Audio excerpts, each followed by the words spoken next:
will get seen first, bi'idhnillahi ta'ala.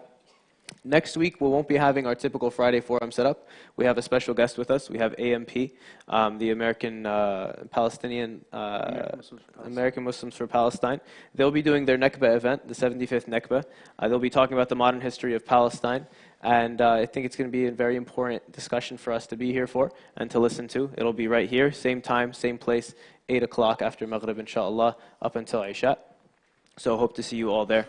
With that being said, we also have, as always on Saturdays, we have our Intro and Basics to Islam course. That happens here as well, 8 o'clock, 6 o'clock. That'll happen in the side room. So anyone is welcome. Anyone who's new to Islam or newly practicing, we have a textbook, and tomorrow it'll be with Ammo Fikri, and it goes between Ammo Fikri and Shaykh Osamah. They rotate through the class. It's been going on since before Ramadan, and inshallah it'll keep going on.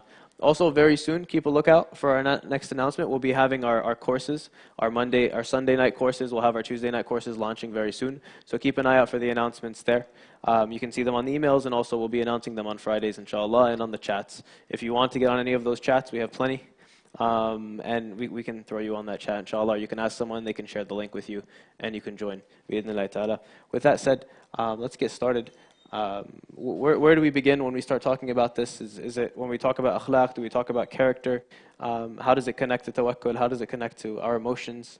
Absolutely. Jazakallah khair, Akhi Ibrahim. Allah yahfadak ya Rabb. Bismillah. So, look, earlier today in the khutbah I spoke about another aspect of this. Last week we spoke about, you guys remember this topic for last week? How many of you here were for the Friday forum last week? How many of you here? What was the subject? Humility, mashallah, alhamdulillah. We have some retention of what we're going through. Retention of the subject of humility, tawadu', the ins and outs of that. Is humility conflicting with the idea of confidence? Does it reflect a sense of low self-esteem? Or is it actually true confidence? That was a subject for last week. What is true confidence? And what is an empty sense of confidence that actually projects insecurity? Because people often perceive confidence as, I guess, the outward function of it. The way I talk, I'm confident because I believe in myself and I speak adamantly, right? I speak my beliefs and I'm unwavering in that. Sometimes people think that confidence is being the loudest person in the room, which of course that's absolutely false. Because that's usually a sign of great insecurity. Sometimes people feed their false sense of confidence from preying on others, putting down people, right? I need to feel good about myself by putting everyone else down. That gives me confidence. No, that's empty confidence. True confidence is knowing my boundaries, is knowing who I am and who Allah is, and how vulnerable I am, and being willing to look at my vulnerabilities and say, I'm going to work on this. I need to fix this. I'm not a perfect human being. That's true confidence, is to not bury your emotional wounds. Same thing with the subject today, tawakkul, trust in Allah Azza wa Jal. It relates to another one of the foundations of the akhlaq. That's why earlier on today in the khutbah, we spoke about ummahatul akhlaq, and how we have this spiritual circuit board inside us that basically connects all of the wires. You got all the ton of wires, that symbolize our attitudes towards life, our behaviors, our relationships, the directions we choose for ourselves. There's something that gathers all this. What gathers all of this? These foundational things that are deeply ingrained within us. And one of those things that's deeply ingrained within us is the subject of the khutbah, courage. And courage manifests in honesty. It manifests in trust in Allah, trust in the unseen, belief in qadar. That takes courage, right? Tawakkul, qadar, divine decree, belief in the unseen. Trusting that Allah Azza wa Jal will allow all the variables to align ultimately in your favor, as long as you do your part. That's a part of tawakkul. We're going to get into that deeper, bi'idhnillahi ta'ala. But beyond this, this spiritual circuit board actually ends up promoting a sense of emotional health. Why? Why does it promote emotional health? Because if you go back to the essence of it, Iman and Kufr. Kufr as a concept means to bury something, to cover something up, to disconnect from something. What are you disconnecting from?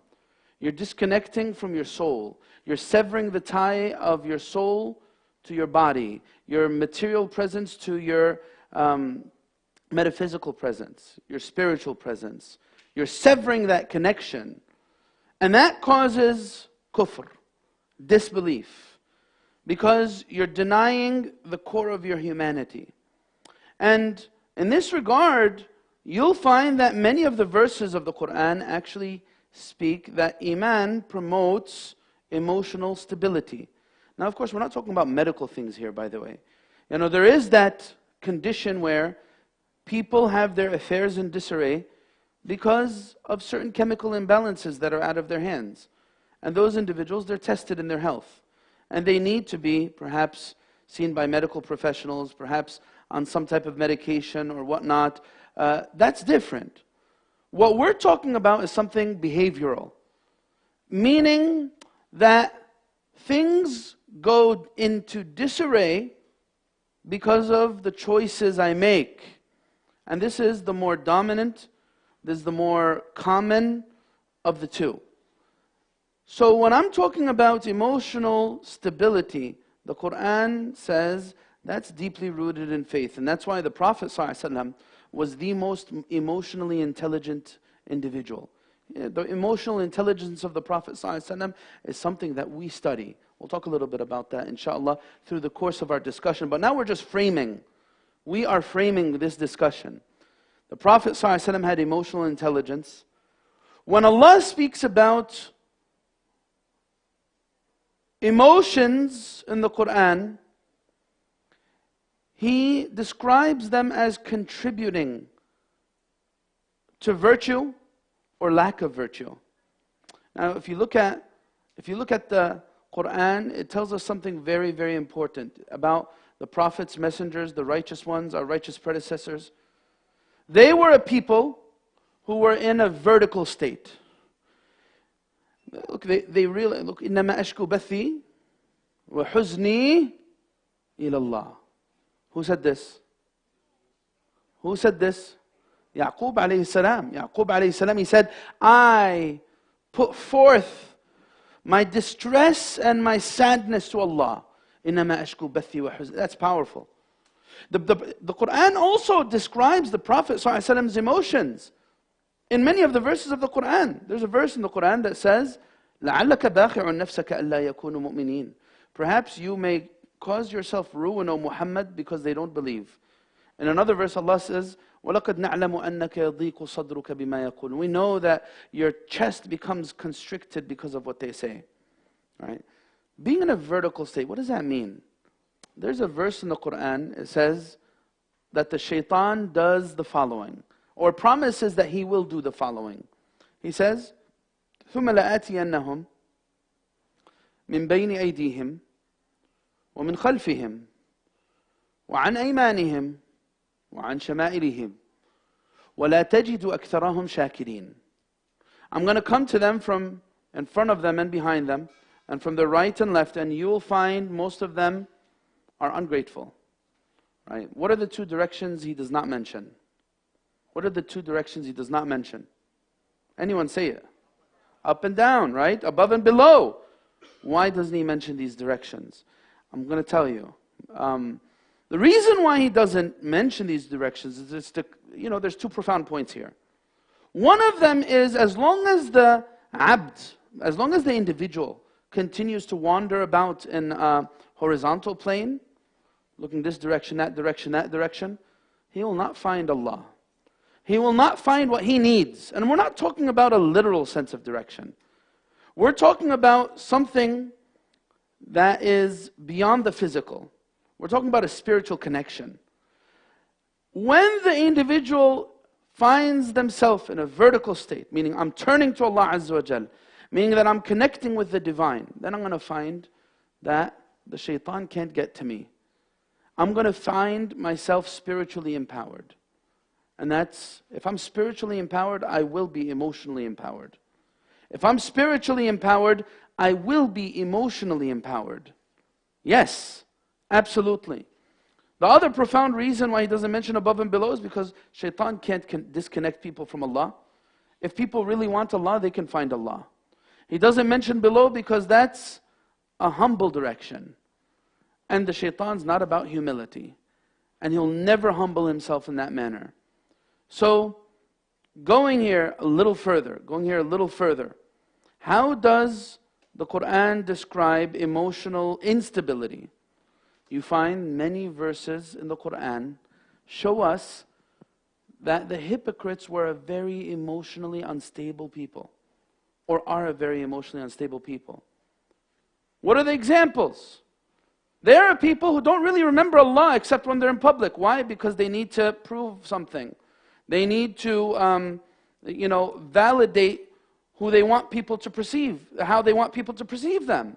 So what? I'm going to only worship Allah subhanahu wa ta'ala excessively when I'm in public. When I'm in private, what am I going to get out of that? I'm not going to do that worship, right? What else do they do? There are people who constantly take oaths. Why? Because they're very insecure. And they need to prove themselves, right? I need to prove myself. What do they say? سَيَحْلِفُونَ بِاللَّهِ لَكُمْ وَلَا يَحْلِفُنَّ إِنْ أَرَدْنَا إِلَّا الْحُسْنَى. In the Quran, you will not find a single oath taken on the tongue of a believer. There's oaths from Allah in the Quran, and then the rest of the oaths are from the hypocrites and the disbelievers. You find this, many ayats of the Quran. They are a people on the fence, right? Very, very, on very shaky grounds in terms of their stances. That's what it says. The Quran says there are people that are on the fence. If you succeed, what do they say? They want to be with you, right? أَلَمْ نَكُمْ مَعَكُمْ? Weren't we with you?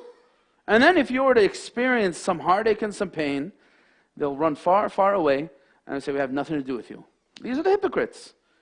These are the hypocrites. And then Allah subhanahu wa ta'ala describes them in another verse. He says, يَحْسَبُونَ كُلَّ صَيْحَةٍ عَلَيْهِمْ. They perceive every affliction to be their doom, right? There are people who always see doom. Oh my God, my life's over. That's it. That's it. I can't do anything further. This is going to, I can't figure this out. I don't want to live anymore, right? This is very frequent on the tongues of the believer, on the tongues of the hypocrites. All of this shows you what? Emotional distress. Emotional instability. That's why they say, this is one of the wisdoms from a long time ago, they say, الْحَقُّ أَبْلَجْ. Truth is as clear as day. It makes you on solid ground. And وَالْبَاطِلُ لَجْلَجْ. And falsehood makes you on shaky grounds. Shaky grounds, right? Really. So all of this is, that you find in terms of life experience is a projection of that condition or that relationship with those foundations of character. Those foundations of character. So if we're going to talk about tawakkul, if we're going to talk about trust in Allah, I need to understand it through the lens of courage. That's why the relevance of the khutbah earlier today was about, because, when you think about trust in Allah, your immediate go-to thing is not to think of courage. It's not, you don't think of courage. It's not like the first word that comes to your mind. Oh yeah, trust in Allah, oh that means you're very courageous. No, what do people think of courageous? What do people, question for you guys. When you think of courageous, what comes to your mind? Like a warrior, right? A guy with, muscles clearly defined and no one would dare go anywhere near him. Well, what else? What else do you think of when you think of courageous? Anyone? When you think of someone who's courageous, what do you think of? A person who takes responsibility? That's what you think of. People often think of, what do they think of? Someone, oh wow, I can't believe he had the guts to say that. Oh my God, he's speaking his mind. She's speaking her mind. That person got guts. Right? That's often what people think of when they think of courageous. Right? What you said is true, don't get me wrong. But you understand that because you're understanding courage through a deeper lens. Right? Through a deeper lens. But from the get-go, when people think of courageous, oh wow, that's someone who is willing to speak their mind no matter who's in front of them, wherever they are. I'm going to speak my mind. I'm not going to be too scared. I'm not going to be scared to say what I think and what I believe. But courage is so much more than that, wallahi.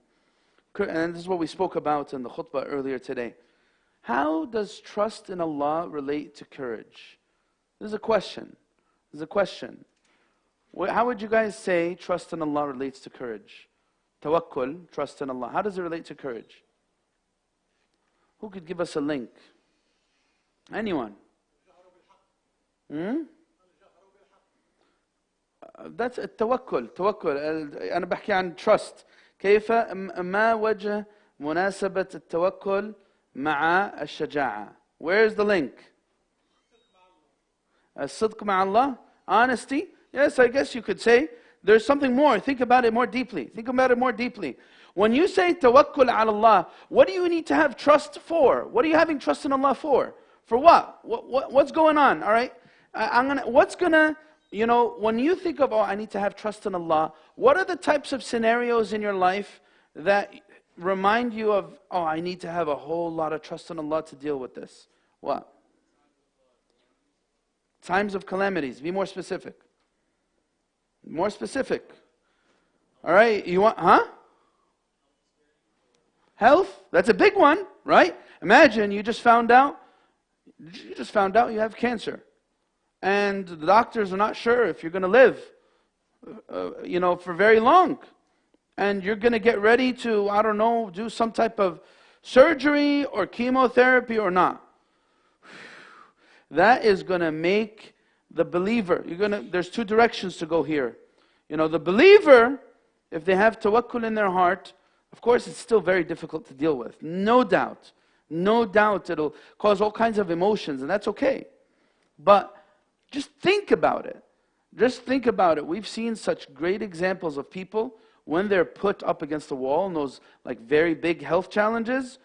The aspects of faith are magnified to the maximum. That needs a heart of tawakkul, to go into a surgery not knowing if you're ever going to wake up again, and you're just at peace, right? So part of tawakkul here, and that's courageous, right? Being at peace with circumstances, part of tawakkul. Being at peace with circumstances, part of tawakkul. I'm at peace, right? What is another scenario that comes to your mind when you think of something that needs a whole lot of tawakkul? Please raise your hand. Raise your hand. Go ahead, sister. I can't hear you. What did you say? When you have a lawyer and you give him your case?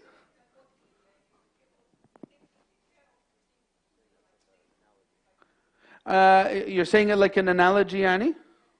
Okay. I guess you could say that. It's like an analogy. But, for us, of course, everything needs tawakkul. Everything. Like you're dealing with a lot of financial issues, that needs tawakkul. All right, imagine, like, here's an example from the Sunnah. There is an animal that the Prophet ﷺ tells us about that he says symbolizes tawakkul. Who knows what the animal is? Raise your hand. Raise your hand. Who knows what the animal is? Raise your hand. Go ahead. A sloth? Huh? What hadith is that? What hadith is that? Who else? You answered a lot. Let someone else help you. Go ahead. What is it? A bird. A bird. Exactly. The Prophet ﷺ, you know what he says? لو توكلتم على الله حق توكله لرزقكم كما يرزق الطير. The Prophet ﷺ is giving us an analogy, like our sister was giving us, an analogy about true tawakkul. True tawakkul is navigating the unknown with a sense of trust that Allah subhanahu wa ta'ala will help you find your way. That's another expression of tawakkul. Navigating the unknown. It's so difficult to deal with that. And that's, so some people misunderstand this hadith. The bird, does it does it have like a plan and a strategy? Like, does it put up like a, print out some like blueprints of like, all right, where am I going to get my food today? I'm going to go to this neighborhood and this tree and that stuff. Does it print that stuff out? It doesn't do strategic planning or have like planning sessions with other birds. All right, you guys go get these trees and I'll go get those trees. No, birds don't do that, right? So some people misunderstand this hadith and say, oh, tawakkul means just go do it and don't think. No, that's not what the hadith is saying. The hadith is saying that this bird is forced in a situation, it's reality.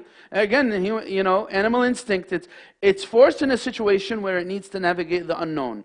I don't know where my rizq is going to come today. And how many times people are in that situation? I've tried to plan, I've done my best, but now there is this unknown that I'm going into. For a lot of people, that's the subject of marriage, right? Some people, they delay marriage for 1 year, 5 years, 10 years. Why?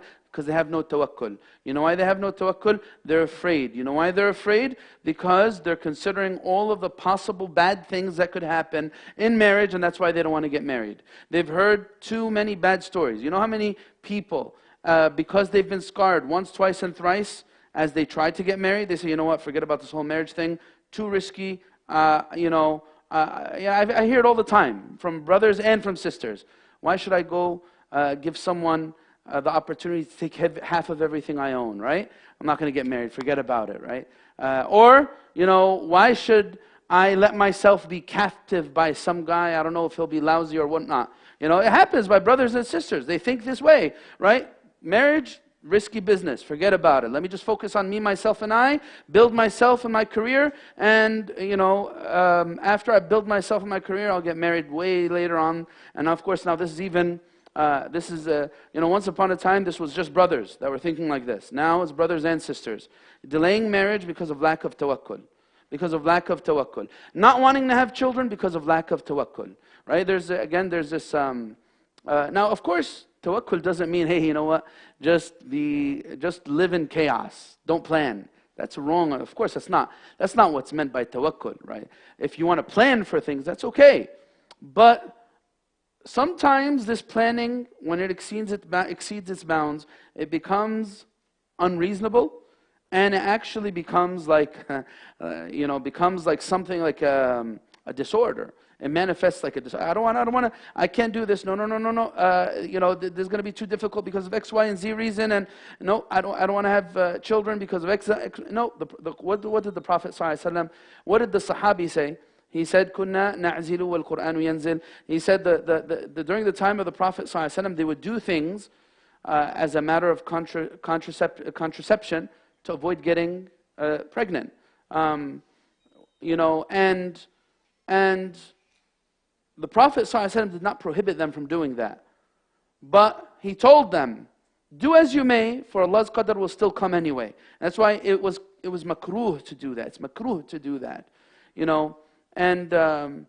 It's a different discussion, but the Quran mentions the subject of tawakkul in that regard as well. For the Arabs, it went to a bizarre extreme. وَلَا تَقْتُلُوا أَوْلَادَكُمْ خَشْيَةَ إِمْلَاقٍ نَحْنُ نَرْزُقُهُمْ وَإِيَّاكُمْ.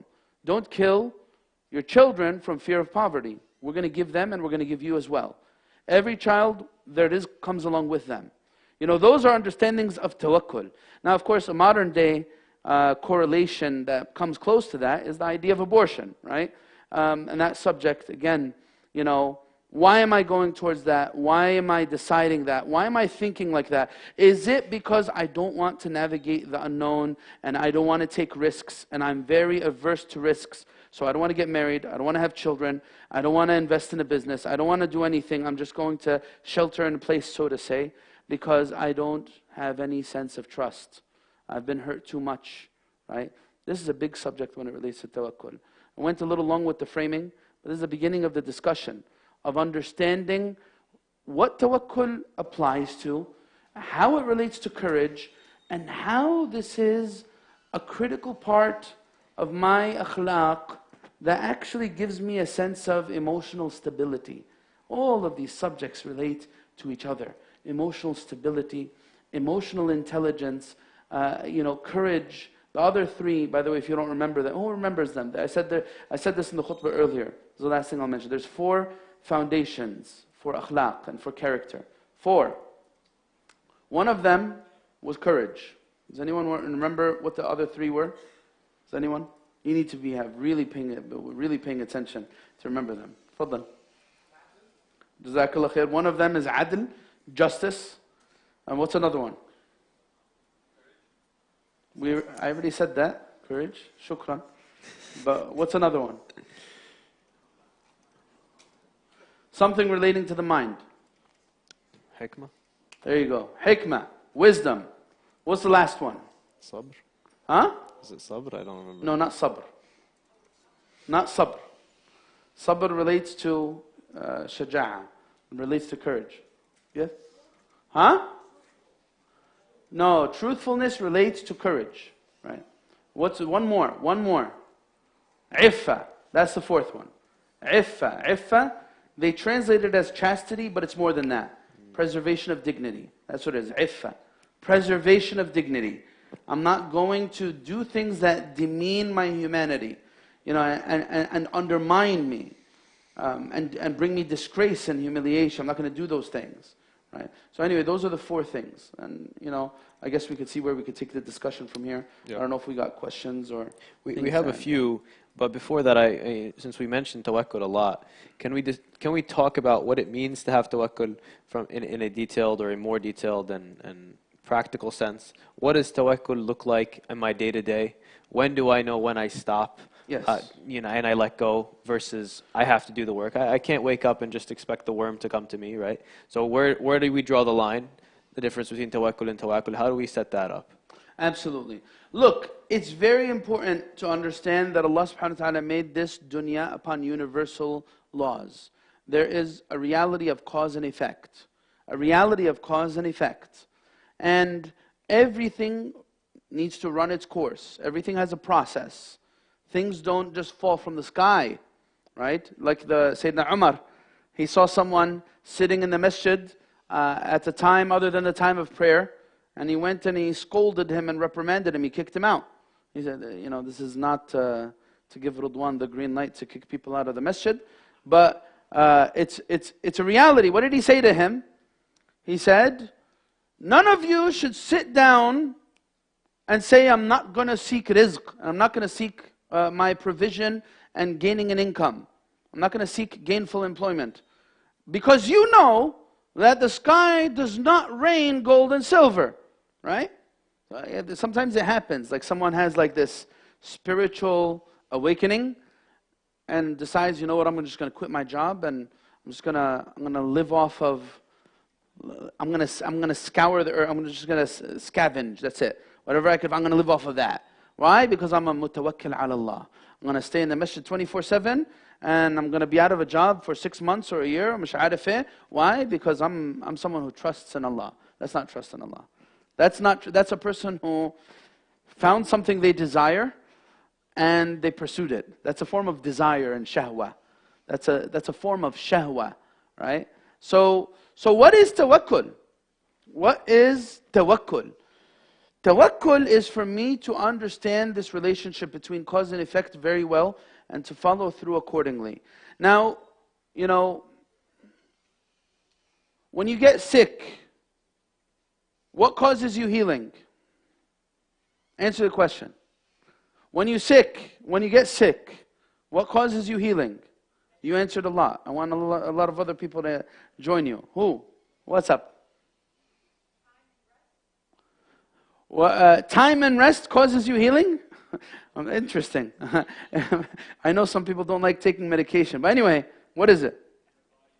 What does the Quran tell you? When you get sick, what causes you healing? Who knows what the Quran says? وَإِذَا مَرِضْتُ فَهُوَ يَشْفِينَ. When I get sick, no offense to the doctors. No offense to the doctors. If there's any doctor in the room, please don't take offense to this. When I get sick, Allah causes me healing. Allah made the doctor an avenue to healing though. And that's an avenue I need to pursue. I should pursue that. Tadawi is something that is matloob. Medication is something that is necessary. However, it is a defining moment for my aqeedah and my faith that I realize, hey, you know what? It's not Dr. Fulan that's going to save my life.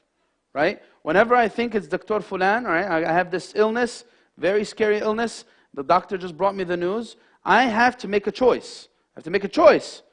Oh man, please, doctor, is there anything that you could do? Please, I want to feel better. Please, heal me.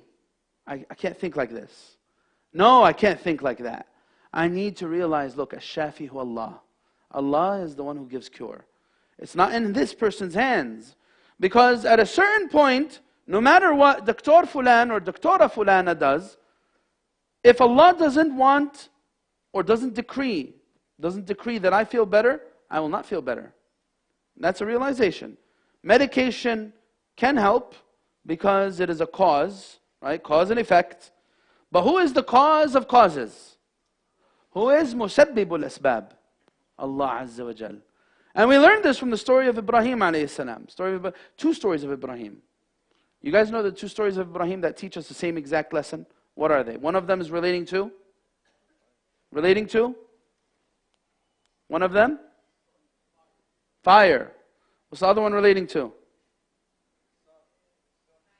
The knife. Exactly. The fire and the knife, right? Sayyidina Ibrahim alayhi salam, Allah subhanahu wa ta'ala willed that the fire won't burn, so it didn't burn. And Allah willed that the knife won't cut, so it didn't cut. Does this happen in real life to anyone else besides Ibrahim alayhi salam? It doesn't? You agree? Have you ever heard of, what's his name? Abu Muslima al-Khawlani. Have you heard of him? Abu Muslim al-Khawlani is a person from the Ummah of Muhammad ﷺ who was blessed with the same thing that Ibrahim ﷺ was blessed with. And when Sayyidina Umar saw him, he said, I'm happy I was able to see someone from the Ummah of Muhammad ﷺ who was not burned by fire. Does it happen in real life? It does. Is it the default? Now I'm with you. It's not the default. All right. How many times have you heard someone survive a crazy freak accident? All the time. Are you kidding? We see this in the news daily, on a regular basis. Like the car is crushed to smithereens, but this guy somehow walks away uninjured. Like like those people that were under the rubble, right? I'm Shaykh Ibrahim. Turkey. They're under the rubble for not 5 days, not 7 days, not 10 days, some of them for even longer than that. And they survived. And the doctors, they said, this is a medical impossibility. It doesn't make any sense. How did this happen? We don't know. They should be dead. They should be dead. But they don't. Now that's how I understand asbab. But is this the default? No. Does Islam tell me, hey look, see yourself in a very difficult situation, just throw yourself right into the fire? No, of course not. You need to follow the asbab and the proper course of action. I need to, all right? So I'm just going to, let's apply this to a subject that most of you here love. Since you're not married, let's apply it to the subject of marriage, right? I see every single red flag in the book, but I like her, or I like him. Khalas, I'm attracted. And everyone's telling me, don't do it, don't do it, don't do it. And you say, you know what, I'm just going to have a whole lot of tawakkul. I'm just going to put myself in this nice little fire here, and I'm sure it's all going to be okay. Why? Because I'm in love, right? I'm in love, and it's okay. I like the color red, even though there's a lot of red flags. It's not a big deal. I'm in love, right? So, does that make any sense? Sometimes people dig their own graves, and then afterwards they realize, oh my goodness, I should have asked somebody. I should have asked someone's advice before I did this. I should have asked someone's advice before I took this rash decision. And that's a lot with a lot of things in life. So tawakkul, to answer your question in short, is to realize the relationship between cause and effect, and then realize that Allah subhanahu wa ta'ala is the one directing all of this, and have a sense of peace with circumstance, a sense of peace with circumstance. That's not easy to get to. If I'm able to do this, I will be able to protect and shield myself from the shaitan. How? The Quran says it. The shaitan cannot tamper with someone who has tawakkul. Right? إِنَّهُ لَيْسَ لَهُ سُلْطَانٌ عَلَى الَّذِينَ آمَنُوا وَعَلَى رَبِّهِمْ يَتَوَكَّلُونَ. Someone who has tawakkul can't be tempered with by the shaitan. Why? Because the shaitan, the way he works is by playing on doubts. Right? That's what the shaitan does. The shaitan comes along the way and he makes you doubt yourself. Oh, Allah will never forgive you.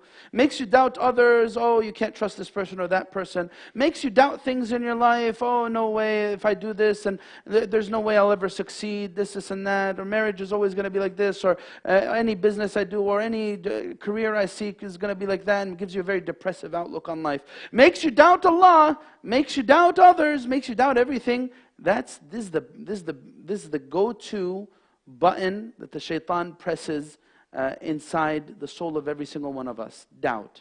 Allahu Alam. Barakallahu feek, Shaykhna. We have a few questions. We can start getting into them. The first question, how do we gain tawakkul through hard times? What are the ways to strengthen your trust in Allah, especially when asking and there's no choice? How do we fight against losing hope? And then there's similar questions on in terms of building that tawakkul and building that sabr. Is that just something that comes as you get more hardship, or is there something else we can do to prepare for that? Look, absolutely. Look, let's put the analogy with human beings. All right.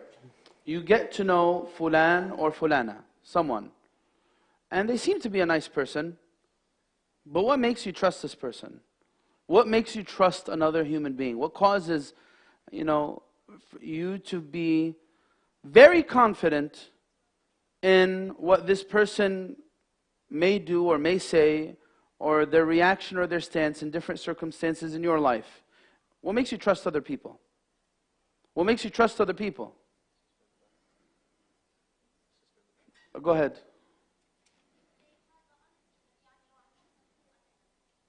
Okay. If they're trustworthy, that's going to make you trust them, of course. If they're honest, they're going to make you. But in order for you to know that they're trustworthy and honest, what do you need to do? What do you need to do? Huh? All right. How are you going to know they're reliable? How do you know that they're going to have good judgment? What do you need to do? Go ahead in the back. You need to experience things with them. You need to experience things with them, right? This is what Sayyidina Umar said. You guys know that hadith of Sayyidina Umar, right? The nice hadith where this man came and said, so-and-so is a good person. So Sayyidina Umar wanted to teach them a lesson, not to cause them to doubt another person. But he asked him, did you ever deal with him with dirham and dinar, that which really tests the character of people? Have you ever dealt with him with the dollar? Have you ever given him a loan to see if he'll repay it? Have you ever dealt with him in business to see how he'll react and he'll function? He said, no. Have you ever gone on a trip with this person? Like, have you ever spent, travel is associated with a lot of difficulty. So have you ever gone on a trip with this person and see how they would act in difficult situations? He said, no. He said, have you ever been this person's neighbor and seen the ins and outs of this person's life? He said, no. So Sayyidina Umar said, you don't even know this person. Maybe you saw him in the masjid raising and lowering his head and you thought he was this khasha', this person who has a lot of khushu'. Right? That's what you mean. And life shows us this. Trust comes as a product of experience. You need to experience things. I could say that Ibrahim's a really good brother. All I want. But when am I going to know he's a really good brother? When he's in a really tough situation and he maintains his character. When I give him my money and he pays me back. Right? When I'm in a vulnerable state and he doesn't walk away from me. That's when I'm going to know that he's a good person or not. Right? I fell into this deep hole. And most of the people I know who abandoned me, they left me. They couldn't care less about me. They didn't ask about me. But this person stuck with me. This person was honest and genuine. This person gave me good advice when everyone else was fake. That's a good person. That's a special person. That person has special character. I'm going to stick with this person. Right? So, to answer your question, why did I give this analogy? Why did I give this analogy? We said, how can I build a sense of trust in Allah? All right. If I don't know Allah, how am I going to trust Him? If I don't know anything about Allah, how am I going to build a true sense of trust in Him? If you want more tawakkul, get to know Allah. Get to know Allah, meaning I need to make a lot of dua to Him. Meaning I need to know His names and His attributes. Meaning I need to have a strong sense of worship and servitude to Him. If I don't have that, am I really going to have that trust in Allah? Yeah, I'll have it as a concept because I'm a Muslim, right? I'm not like a disbeliever. Of course, I submitted and I believe in Allah. Yes, I do. But if I want to strengthen that realization, the more I know Allah, the more I will trust Him. The more I know Allah, the more I will trust Him. The more I start reflecting on the trials of my life. And that's why trials build this sense of tawakkul. You know, trials really build tawakkul out. You know why? You know why they do that? Because if you look at, everyone's here has been through a lot of different things. I'm sure. Everyone. A lot of different things. When the believer reflects on circumstance, they realize that no matter how bad it was, trial 1, trial 2, trial 3, trial 4, same result. Sooner or later, Allah subhanahu wa ta'ala did not neglect me. Allah did not make my efforts in vain. That, when I look at my trials in retrospect, I say, subhanallah, I see Allah's wisdom. Alhamdulillah that I'm in a better place now. Right? This is how I gain tawakkul on Allah. Because I start realizing who Allah is through His fi'l, through His actions. Subhanah. Wallahu alam. Barakallahu feek, Shaykhna. The next question, since we mentioned and we discussed hypocrites, how does one know if he's of the hypocrites or if it was getting the best of them? If it was? Getting the best of them, I guess emotions were getting the best of them, or... How does know if one's of the hypocrites? Look, I as a Muslim am meant to balance out my emotions between accountability and between accountability for my actions. I'm holding myself accountable.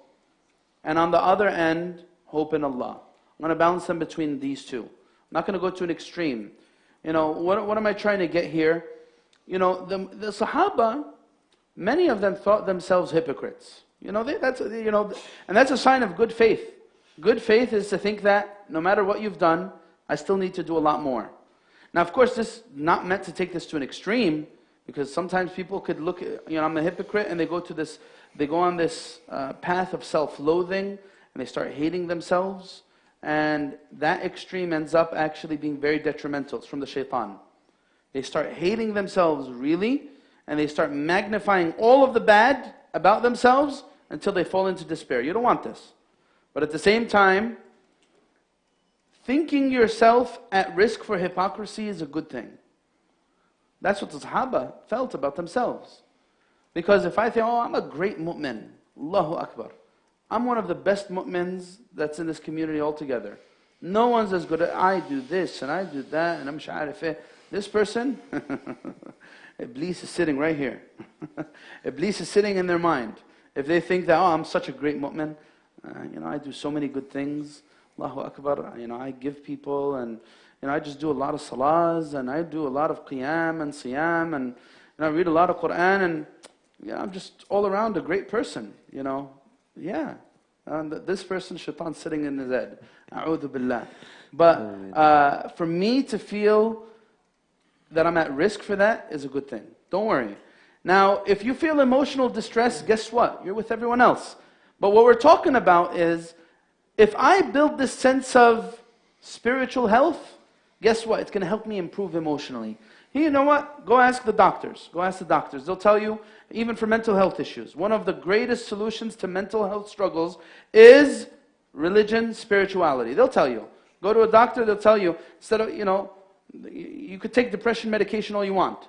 It's not really going to medicate. It's not going to change. It's going to numb feelings. That's all it's going to do. It's going to numb certain feelings. It's not going to really change that. Now, of course, some people need that numbing of because they have a chemical imbalance. But if my depression is due to really difficult life circumstances, then you know what I need to do? I need to strengthen that sense of, because sometimes oftentimes it comes from trauma. People are traumatized by the things they went through in life, and that's what's triggering their depression. Yeah, you could throw a pill at it, you could throw pills at it, but in the end of the day, a more effective solution is spiritual health. Yeah. Barakallahu feek. We touched on this a little bit, or you hinted at it, so I'd like to delve in a little bit more through this question. Even though you believe in tawakkul and you trust in Allah's plan and you know it's the best, how do you mourn or deal with hardship? So I understand that this is for the best. I understand that, asa an takrahu shay'an wa huwa khayrun lakum. But I'm still upset, I'm still sad, I'm frustrated. Is that okay? How do I deal with that? The way you deal with that, look, we've mentioned this during Ramadan and many of our other sessions. Look, I need to invest myself in this space. Look, we mentioned the khutbah today too. I need to invest myself in this journey of self-discovery. One of the greatest journeys you'll ever take in your life is the journey you take to get to know yourself. Highlight that. This is real. This is real life. One of the greatest journeys in life is the journey you take to get to know yourself. I already know myself. You're delusional. If you think you know yourself, you're delusional. I'm not talking about, black and white, basic stuff. Where do I fit in this greater spectrum of this universe? Where's my purpose? How do I fit into? What's my role here? What am I trying to? If I understand myself, man arafa nafsahu arafa rabbah. I need to invest myself in this space. I need to invest myself in figuring out why I think the way I think. What's triggering my thoughts? Is it positive things or is it negative things? Is it justifiable things or unjustifiable things? Sometimes, if you're able to have that spiritual sense, you'll be like, oh man, why am I thinking like this? This thought is disgusting. It's not coming from any good place at all. I need to do away with this thought. I need to reflect on my thoughts before I reflect on behavior. So, getting back to your question, I will not truly have a sense of trust in Allah Azza wa Jalla until I realize that what Allah has is better than what I think I want in my own hand, or I think I need in my own hand. The greater I realize that, the value of things, this very subjective thing, right? What do you value? What do you value, right? For some people, the most coveted thing in my life is my phone. This is my precious, my dearest, this is my precious, right? This is my precious, right? For some other people, their business is what? This is my baby. I'm the founder of this. This is the dearest thing to me in my life. Some people, it's their children, right? Every people, what you value is something very subjective. Very, very, very subjective. Now, perhaps this issue is, I've given value to something more than it actually deserves. Did you ever think about it like that? All right, you really wanted this marriage relationship to work out, but it didn't. Perhaps I'm seeing this all wrong. I think that this is the best option that I could have ever had. And I wished it worked out. And it didn't work out. And now I'm depressed. Why did Allah do this? And it makes you have a weak sense of tawakkul. Yeah, I'm sure I need to trust in Allah. But I really wanted this. And it seems like a really good thing. Now this is where you need to look at your nafs and tell it, hey, nafs, by the way, you only see part of the equation. You see عالم الشهادة. Allah sees عالم الغيب والشهادة الكبير المتعال. Allah is the knower of the seen and the unseen. And He's the All-High. Allah subhanahu wa ta'ala knows what this issue here will end up leading to. And as soon as I realize that my subjective value for this means nothing when it comes to what Allah actually values it at for me, that's when I'll have tawakkul in Allah. Tawakkul means, you know what? Reserve your judgment. I don't know. I'm going to the one who knows a lot better. Even though this is appealing to me, it's okay. I'm going to realize that He has the ultimate knowledge, and if I do my part, He will not make my efforts in vain. I trust in that. I trust in that. And if you look at the lives of people, sometimes the big issue is what? You get to see life only through your own lens. When you deal with people and you look at their issues, it gives you a sense of experience. You get some you get to see how life unfolds in the lives of not one person, not 10, not 100, thousands of people. You'll see, oh my God, there's a pattern here. Allahu Akbar. Even this person who was so devastated in the beginning by their circumstance, eventually, 5 years down the line, 10 years down the line, things panned out in a very beautiful way. وَيَرْزُقْهُ مِنْ حَيْثُ لَا يَحْتَسِبْ. This is a realization of tawakkul. How many people have found that? They found their bliss in life from sources they didn't expect at all. Really. Wallahu alam. Barakallahu feek, Shaykhna. The next question is, do trust issues usually correlate with your trust in Allah? Can you still have trust in Allah but still have a hard time trusting others? Can you have trust in Allah yet still have a difficult time trusting others? Look, I get the whole thing. Of mistrust that's created through your personal, through your emotional injuries, your emotional wounds, through your experiences with others. There's a difference, look, between precaution, between self-awareness, precaution, and investigation, and toxic mistrust that's only coming about because of past experiences. Sometimes mistrust of others is unwarranted.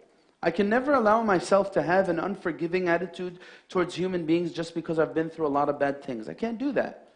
I could be precautious, yeah. I could investigate. Yeah, sure. Life will teach me that I'm not going to quickly put myself in the situation until I calculate all of the possibilities and I take things slowly. That's fine. That's fine. As they teach us, even with your emotions. أحبب حبيبك هونا ما عسى أن يكون بغيضك يوما ما. Love the one you love slowly. Hey, don't. You know what happens with people with little life experience? Their emotions up, down very quickly. Why? Because they don't have something to compare it to. So they just get to know this person 1 week, next week, this person's the love of my life. I can't imagine my life without this person. Even though 8 days ago I didn't even know who this person was. Right? That's a sign of immature life experiences. It's a reality. Right? But what happens? Go into it slowly. That's okay. That's not what I would call mistrust. But if someone is looking for flaws in every person that comes along their way, why? Because they're used to people always having bad intentions and ulterior motives. This person, I'm going to tell them, hey, you know what? Look, this is a problem. You need to address this problem in your heart. Because that mistrust, what does it end up manifesting in? Sometimes this person is a great deal of insecurity. A great deal of insecurity. And it projects itself how? Person becomes extremely controlling, extremely protective, extremely defensive, always on edge. And that, sometimes people ruin good things that are in their lives. Good things, beautiful things, sometimes good relationships. Why? Because they have this toxic mistrust. So there is a sense of good precaution, and then there's toxic mistrust that you should not allow yourself to fall into. Even if people end up proving this point. Oh man, see, you told me not to have this mistrust of others and this person ended up doing it to me. No, man. Just take it easy. And this is part of the test of life. Dealing with people is not an easy thing.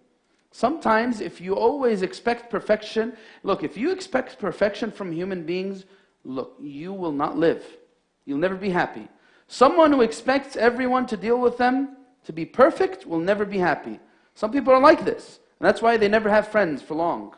They lose one friend after the other. Why? It's either perfect or no friend at all. As soon as they make a mistake, what? X, khalas, throw them along with all the other ones, discard them from my life. Right? That's a very toxic attitude. You need to realize that it's not about trust or mistrust. Sometimes things need to be worked through and you need to be patient with circumstance and realize that just as you're imperfect, other people are imperfect too. Barakallahu feek. Next question is related to our favorite topic. Look, just to show you. Sorry.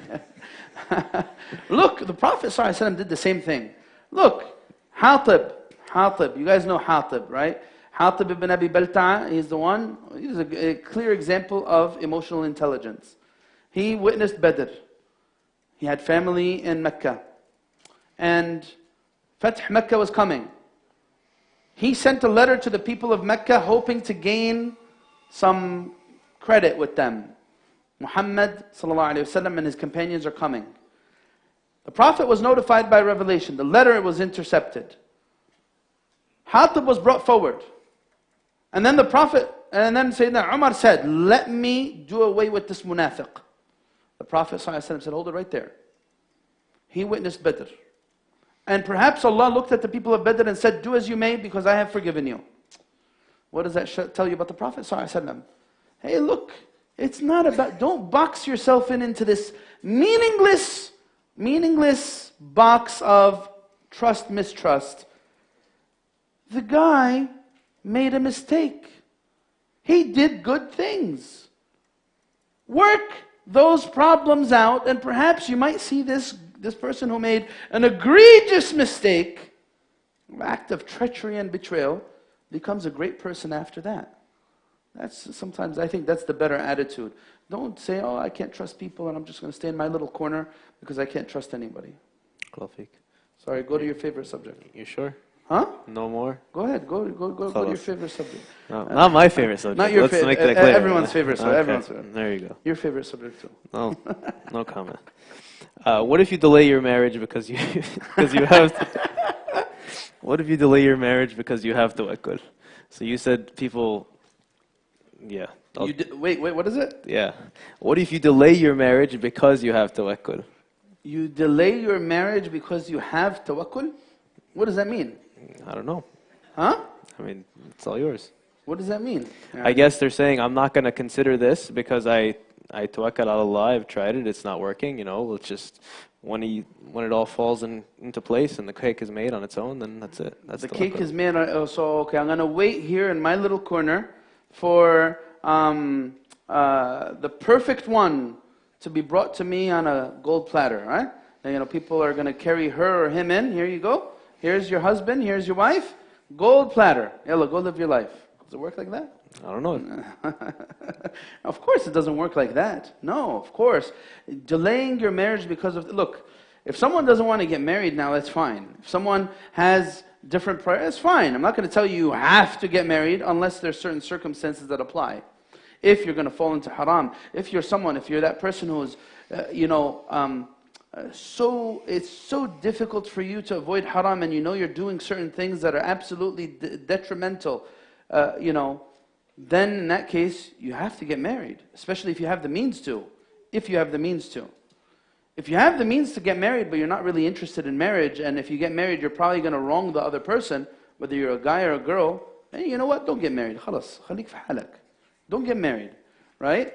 But the sunnah is to get married. Sunnah, it's recommended to get married as long as you're going to fulfill the obligations and you have the means to take care of the rights of another human being, then it's sunnah to get married, and you best not delay. And in fact, the tawakkul is going to be with you taking that step forward and then trusting that Allah Azza wa Jal will facilitate for you your affairs.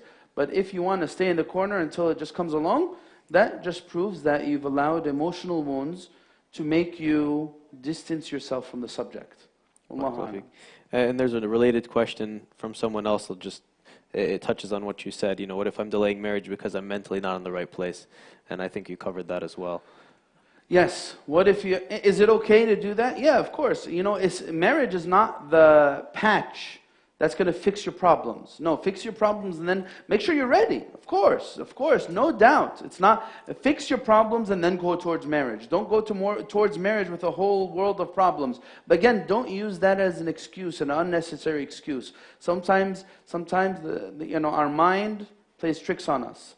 We allow ourselves to fall into these mindsets that are not really very healthy. Yes, resolve your problems, then get married. But be reasonable in doing so. Wallahu a'lam. And the last question, since we're coming up on time here, it relates a little bit to last week's conversation, and then it also relates in terms of the emotional intelligence aspect of things. How does a lack of confidence affect our relationship with Allah, and how do I build that confidence? So as we said last week, you could listen to all of our sessions are recorded. They're on the YouTube page, ICPC-Clifton. And, In the last session, we discussed the subject of confidence. Confidence needs to be firmly rooted in the right place, with certain understandings, realizations. How does confidence lead to a healthy relationship with Allah Azza wa Jal? Or the opposite as well. How does a lack of confidence, affect my relationship with Allah? Absolutely. Look, lack of confidence. Why do I lack confidence? Is it justifiable or not? How am I thinking of these things? Is it because of something I've done? Well, maybe I need to get proper perspective on what I've done. Maybe I am viewing my sin in an inappropriate light. Lack of confidence, what is it coming from? Is it coming from low self-esteem? Is it coming from low? If it's coming from low self-esteem, well, there's solutions to low self-esteem. I need to work on those types of things. What can strengthen a sense of low self-esteem? What can really build that up? Maybe I need to, sometimes people need therapy. Sometimes people need to talk through their trauma with someone else. Maybe they need to, and maybe that's what's causing them a sense of, maybe they're viewing things in an inappropriate light. They lack confidence. Why? Is it because of something about them physically, something about them emotionally, something they've done? You need to identify what it is. You might not be able to do this by yourself. Sit with somebody and they'll give you good advice. All right? They'll be able to decipher for you, hey, look, this is rooted in X, Y, and Z, and I would advise you to get therapy for it. Or it is, not really justifiable, and then we'll be able to resolve it like that. So for this person, I would say, look, lack of confidence might manifest in a negative way and may affect your sense of tawakkul, but the only way we'll be able to understand that is if you have a conversation. Be willing to have a conversation. Don't wait for solutions to come. This is really one of the big lessons from today. Don't wait for solutions to come to your doorstep. You need to seek out those solutions. You need to really seek answers to the problems of your life, whether it's by asking someone, a mentor, a person of knowledge, someone who's a professional, an expert in a certain field. I need to actively and proactively try to figure out those solutions, because they're not going to come my way until I try. And that's part of tawakkul. Wallahu a'lam. Barakallahu feek, Shaykhna. That's time. Jazakumullah khair. Allah hifadhkum ya Rabb. And inshallah, like we said, next week we have a special session about the Nakba. It's going to be with AMP, American Muslims for Palestine. They're going to be going over the modern history of Palestine. And same time at the Friday Forum after Salat al-Maghrib, inshallah. And I'll be resuming with you guys the week after that, bi'idhnillahi ta'ala. Jazakumullah khair. Assalamu alaikum wa rahmatullah.